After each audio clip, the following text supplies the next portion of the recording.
السلام عليكم ومرحبا بكم من جديد في قناتكم ألف وصفة وصفة.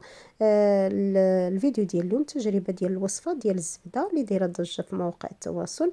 واش حقيقة بكأس الحليب ممكن نصنعوا كيلو من الزبدة أو كذوب؟ بالنسبة للمكونات وكيف ما كتلاحظوا غادي نحتاجوا ماشي الحليب فقط بل مكونات أخرى، وبطبيعة الحال من بينها غادي نحتاجوا الزبدة على حسب النتيجة اللي بغيتوا، إما تستعملوا زبدة حيوانية ولا زبدة نباتية.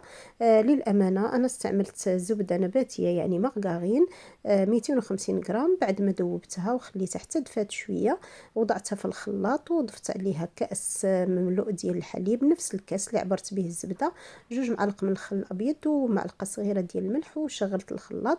حاولوا تشغلوا ديك لوبسيون اللي كيشتغل فيها الخلاط وكيوقف، ولا بداو نتوما الا ما عندكمش هاد لوبسيون في الخلاط بداو تشغلوا الخلاط ديالكم وتوقفوه حتى كتصبح ديك المكونات عبارة عن كتل.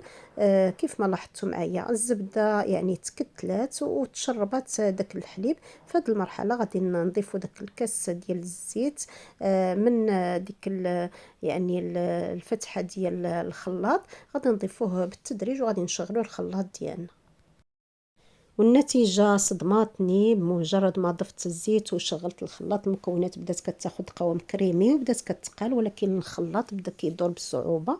داكشي علاش بديت كنحركو على هذا الشكل باش الزبدة اللي في القاع ديال الخلاط تندمج مع باقي العناصر. هذا هو القوام اللي تحصلت عليه، وغادي نوضع الخليط في علبة وغادي نوضعها في الثلاجة باش تماسك اكثر. وكيف ما لاحظتوا معايا راه في البداية القوام ديالها كان متماسك واللون ديالها مايل شويه للابيض. كاين بعض الاخوات اللي ضافوا عليها ملونات غذائيه ولا كركم باش يصبح اللون ديالها اصفر قريب من الزبده، ولكن انا اكتفيت بهذه الخطوات باش نقل لكم التجربه بكل صدق وامان. الشكل والملمس والقوام ديال الزبده، ولكن المذاق بعيد كل البعد عن زبده الدهن. لذلك غادي نسميوها دهن ولا ماده دسمه ولا بديل الزبده، اقتصاديه، كتعطي كميه وفيره، كتصلح في تحضير جميع المعجنات ولا الفطائر، لانني فعلا جربتها في المسمن والقرص. غادي نحطهم لكم في واحد الفيديو المقبل. كانت النتيجه مبهره صراحه.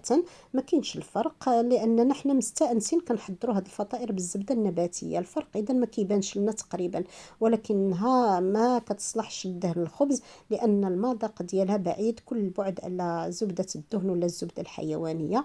كيبقى لكم الاختيار في الاستعمال ديالها. هنا باش بعد ما حطيتها في الثلاجه خدات هذا الشكل هذا وهذا القوام. كنتمنى الفيديو ديال اليوم ينال الاعجاب ديالكم.